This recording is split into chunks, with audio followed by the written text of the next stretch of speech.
There's an uneasy atmosphere in the ward. The patients are in pain, but it's the silent worry of those around them that is most striking.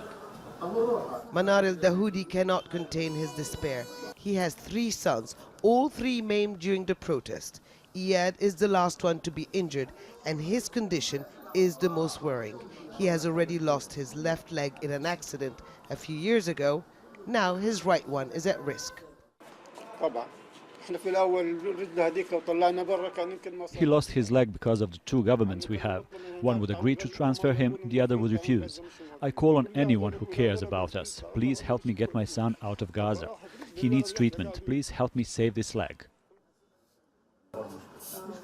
Ahmed lays in the next bed in agonizing pain.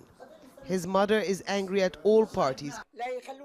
Living in Gaza is like living in a sealed box, she says. They only care about themselves. Ayman was among the first to arrive at the hospital on Friday. It was early in the day. Many more would follow. The sheer number of injured putting stress on an already fragile system. Dr. Ayman Sahabani says it's now bursting at the seams.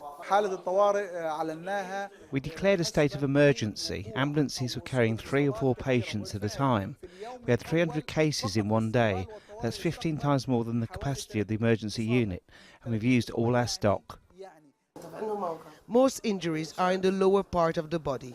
External fixators for limbs, antibiotics, anesthesia and other necessities have run out or are in short supply. Getting anything into Gaza requires a lengthy and complicated process. Under normal circumstances, the health system suffers from shortages.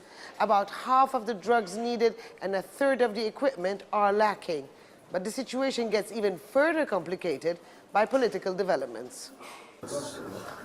17-year-old Muhammad, a sports lover, was told that nothing more could be done here in Gaza.